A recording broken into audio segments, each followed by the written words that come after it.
Student, ये named chemical reaction number 14 है जिसे HVZ रिएक्शंस बोला जाता है और ये हमारे कार्बोक्सिलिक एसिड चैप्टर से रिलेट करती है। बहुत ही इम्पोर्टेंट रिएक्शन है, इसको समझना है। इसका पूरा नाम क्या होता है, किस तरह से इसको हम सॉल्व करते हैं। देखिए स्टूडेंट्स, ये हमारी नेम्ड रिएक्शन सीरीज़ की 14 नंबर रिएक्शन को हम एक्सप्लेन करने जा रहे हैं, जिसे हम बोलते हैं HVZ reaction.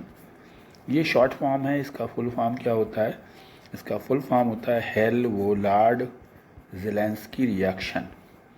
Hell Volhard Zelinsky reaction.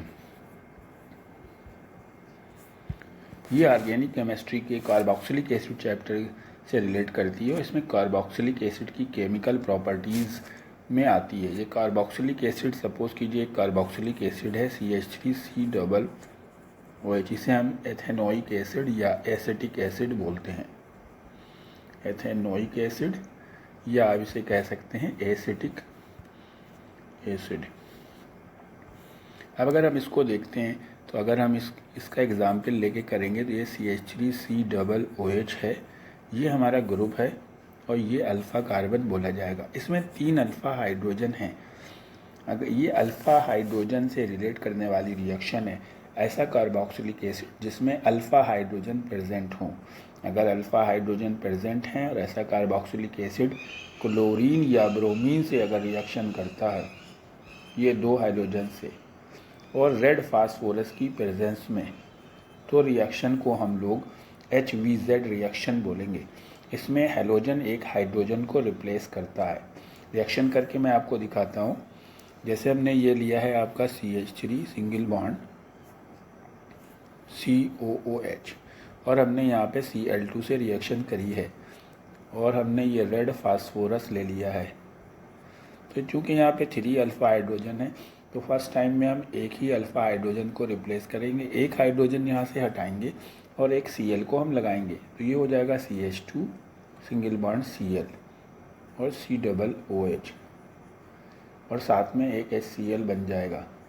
ये जो प्रोडक्ट बनेगा इसका नाम होगा 2-क्लोरोएथेनोइक एसिड। 2-क्लोरोएथेनोइक एसिड।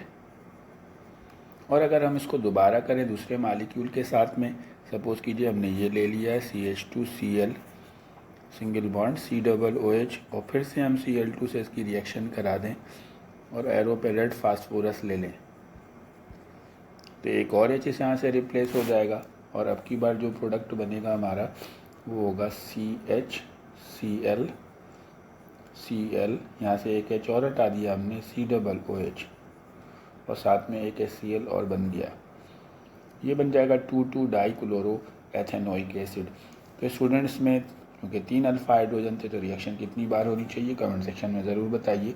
अब हम यहाँ पे दूसरा एग्जाम्पल आपको बता रहे हैं, तीसरी बार आप रिएक्शन इसको करें। दूसरा एग्जाम्पल हम ले रहे हैं CH3CH2COOH। ये प्रोपेनोइक एसिड है और हमने अब की बार Br2 से रिएक्शन करा रहे हैं और रेड फास्फोरस ले रहे हैं। हमें ये ध्यान रखना है कि सिर्फ अल्फ़ा हाइड्रोजन ही रिप्लेस होगा। किसके थ्रू रिप्लेस होगा? हैलोजन के थ्रू रिप्लेस होगा।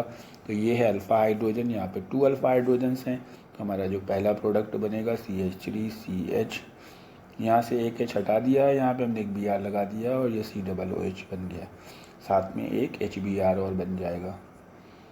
इसका नेम हो जाएगा 2-ब्रोमो-प्रोपेनोइक एसिड।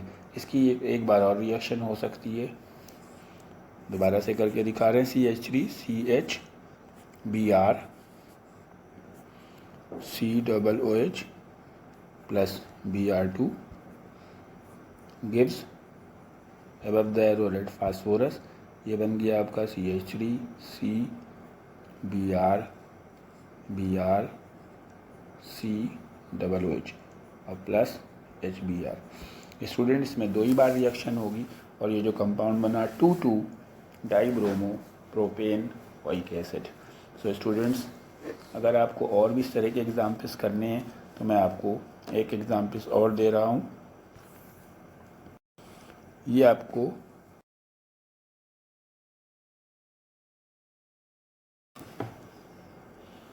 कमेंट सेक्शन में हमको करना है CH3 CH2 CH2 COOH और हमने इसको ऊपर Cl2 कामा रेड फास्फोरस और इससे बनने वाले प्रोडक्ट का नेम हमें कमेंट सेक्शन में ज़रूर लिखें। Thank you, have a nice day.